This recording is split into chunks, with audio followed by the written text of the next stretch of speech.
Hello everyone.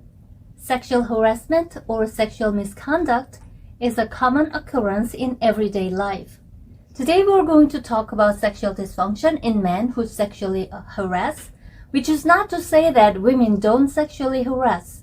Sexual harassment by women can also be very traumatizing and offensive, and women who sexually harass have serious psychological disorders.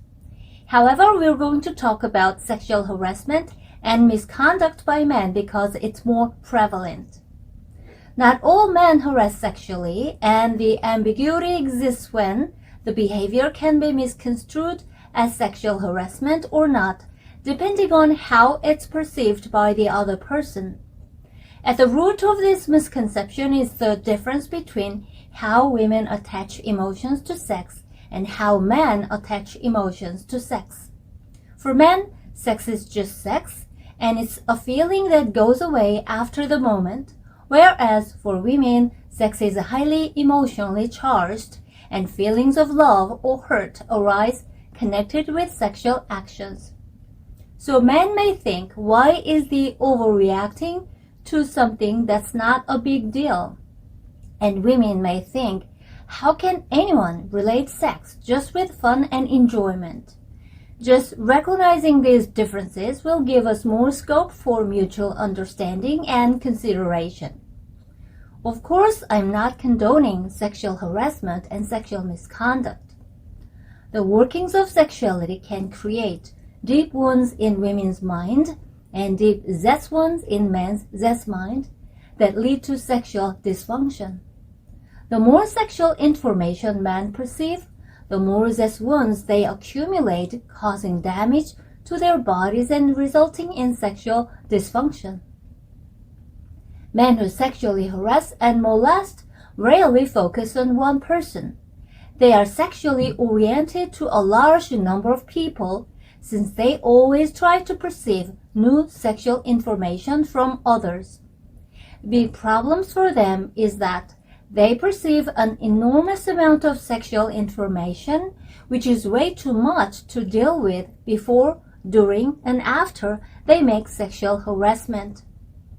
A man who frequently engages in such excessive perception of sexual information has so many zest wounds that his sexual functioning cannot be intact. He is considered to be in a serious condition if he not only thinks about sexual harassment, but also expresses it externally through words, actions, and facial expressions, and then perceives the other person's reaction again. It is important for women victims not to create wounds in their feelings, but to just perceive the perpetrator only as a sick person who is sexually dysfunctional. To address the matter properly, it is also necessary to be very firm in dealing with the situation, as looking embarrassed, angry, or perplexed are all perceived as sexual reactions by the perpetrator. It would also be great if this concept could be incorporated into sexual assault prevention training at workplaces. The more this information becomes known, the more people understand about the relationship between men's sexual dysfunction and sexual harassment, which need to be treated as a medical and psychological condition. If you simply try to stop sexual harassment, you are allowing their forcibly repressed desires to evolve and explode into something else, which could lead them to commit more serious sex crimes. If you think you might be one of those people, you should seriously consider treating your sexual dysfunction in the right way, because it is always accompanied by a psychological disorder that will destroy your relationship and your life altogether.